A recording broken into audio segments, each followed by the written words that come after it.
एक बार चीन के एक हिस्से में एक बहुत बड़ा मठ था जहां लगभग 500 भिक्षु रहते थे। वो सभी अपने गुरु के मार्गदर्शन में खुद को जानने का अभ्यास कर रहे थे। एक दिन एक लड़का उस मठ में शिष्य बनने के लिए आया। उसने मास्टर से कहा, मास्टर, मैं खुद को जानना चाहता हूं। मैं सच की तलाश कर रहा हूं। मैं पता लगाना चाहता हूं कि सच क्या है। मास्टर ने उसकी ओर देखा और कहा कि अगर तुम सच जानना चाहते हो तो तुम्हें अपना पूरा जीवन दांव पर लगाना होगा। सच को जानने में तुम्हारा पूरा जीवन लग सकता है और फिर भी इस बात की कोई गारंटी नहीं है कि इस जीवन काल में तुम्हें सच का पता लगेगा या नहीं। क्या तुम इसके लिए तैयार हो? शिष्य ने कहा, मास्टर, मैं यहां पीछे मुड़ने के लिए नहीं आया हूं। मैं इसके लिए तैयार हूं। गुरु ने कहा, अगर ऐसा है तो एक काम करो। इस मठ में 500 भिक्षु है। तुम उनके लिए चावल कूटने का काम करो। बस सुबह से शाम तक चावल को कूटते रहो। जब तुम थक जाओ तो सोने चले जाओ और फिर अगली सुबह उठकर चावल कूटना शुरू कर दो। इसके अलावा कुछ और मत करना। किसी और चीज के बारे में मत सोचना। बस इस रास्ते पर चलते रहना और दोबारा मेरे पास मत आना। जरूरत पड़ने पर मैं खुद तुम्हारे पास आऊंगा। उस लड़के ने गुरु के आदेश का पालन करते हुए चावल कूटना शुरू कर दिया। उस मठ में 500 शिष्य थे। उन सभी को समय समय पर भोजन की आवश्यकता पड़ती थी, इसलिए वो सुबह बहुत जल्दी उठ जाता था और देर रात तक चावल कूटता रहता था। जब वो थक जाता तो उसी कमरे में सो जाता जहां वो चावल कूटता था। वो किसी से बात नहीं करता और ना ही कोई उसके पास बात करने आता था। कुछ महीनों तक चावल कूटते हुए उसके मन में पुराने विचार आते रहे, लेकिन जब उन विचारों को कोई नया विषय नहीं मिला तो वो अपने आप ही मिट गए। धीरे धीरे उसके मन में विचार कम होने लगे। कुछ सालों के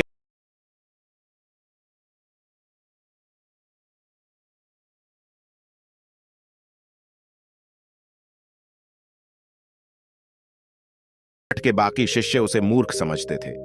ऐसा करते हुए 12 साल बीत गए। 12 साल बाद एक दिन मास्टर ने घोषणा की कि अब मेरा आखिरी समय आ रहा है और मुझे अपना उत्तराधिकारी चुनना है जो मेरे बाद इस मठ का मुख्य होगा। इसलिए मेरा कोई भी शिष्य जिससे लगता है कि उसे आत्म साक्षात्कार हो गया है और उसने खुद को जान लिया है, तो रात को मेरे दरवाजे के पास आकर इस दीवार पर कुछ पंक्तियां लिखे जिसमें उसकी जिंदगी का सारा अनुभव समाया हो।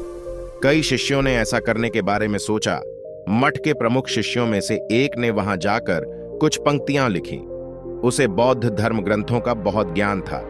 सभी शिष्यों को लगता था कि वो इस मठ का उत्तराधिकारी बन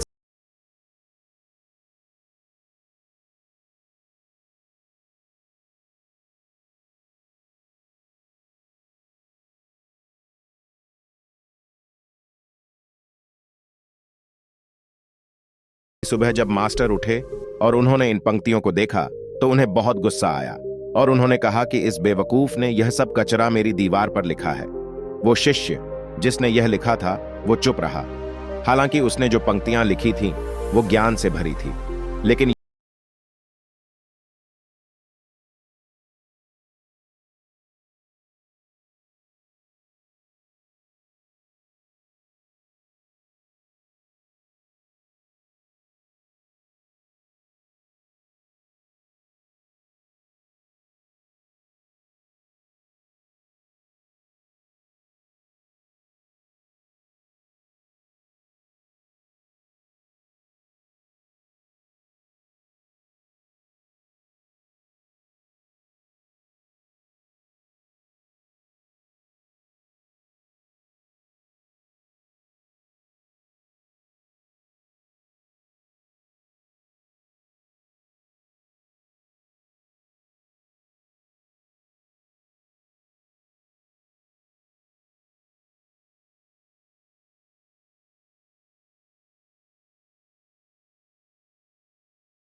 ठीक है।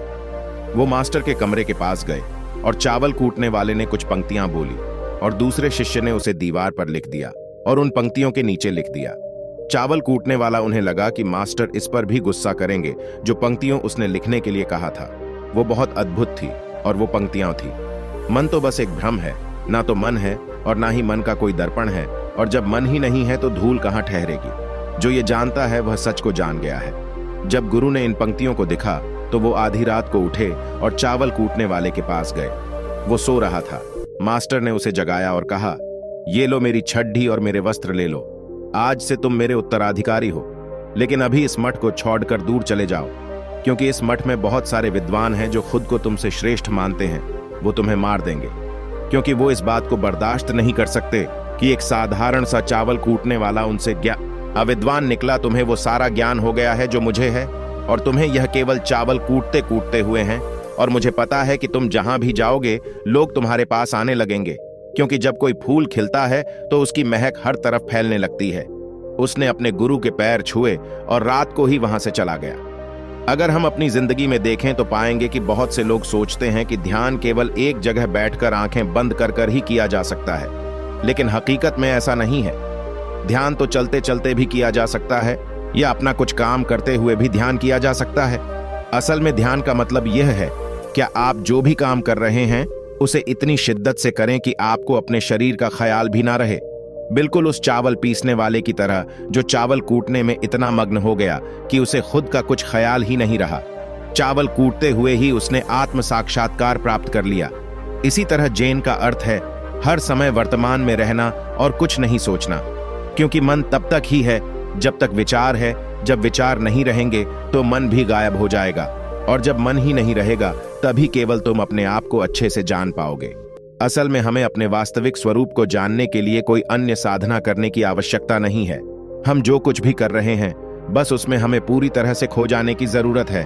अपने काम में इस कदर लीन हो जाओ, क्या आपका काम ही ध्यान बन जाए। धन्यवाद।